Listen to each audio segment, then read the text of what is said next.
All right, this is reading 8.1, Harmonic Reading 8.1, number 3. And the first thing you want to notice is that it is in D minor.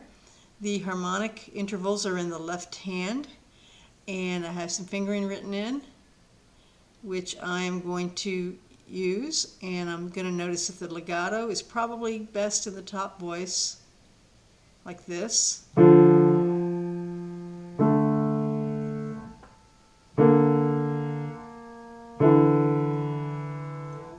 And then on the last two bars, the legato is better in the lower voice. All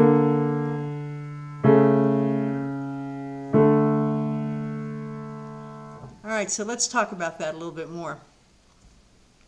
It's always good to stagger, to practice when you have one voice legato in one hand and the other voice not legato. It's good to practice staggering them so you get the feel of it in your hand.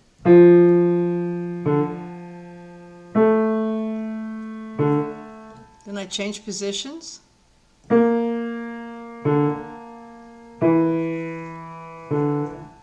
then here I'm going to switch my fingering to 1/4 so that I can keep the legato in the lower voice. So I'm going to hit the lower voice first because that's the legato one. Sorry, wrong note.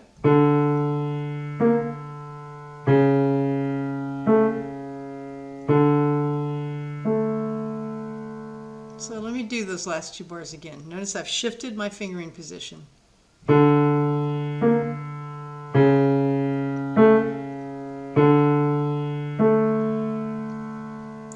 When I go to play the intervals together, I'm going to keep the non-legato note really short and light.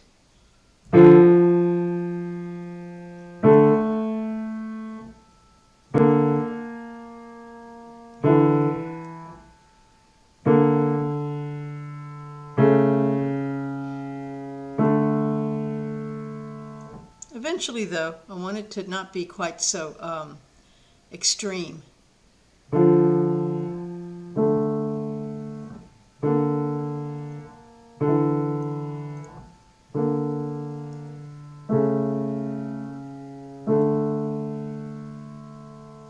That sounded a lot better because my movements weren't as jerky. In the right hand, I think I'm going to keep the whole thing legato.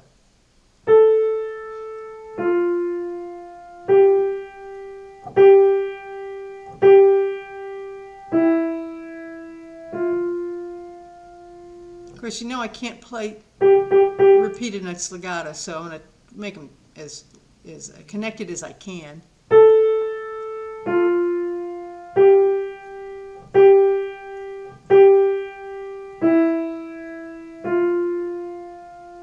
All right, here we go, all together.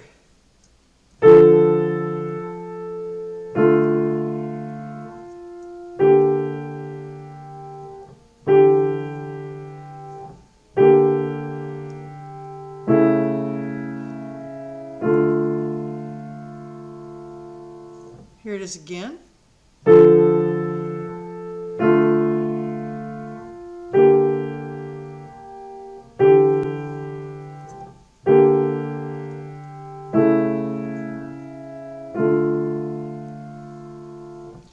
I'm going to play it once with no legato so you can compare the difference in the way the quality of the sound is.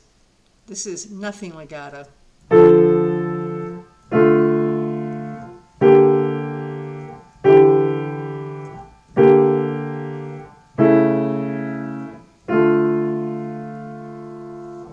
There's nothing wrong with that, except it's not very beautiful.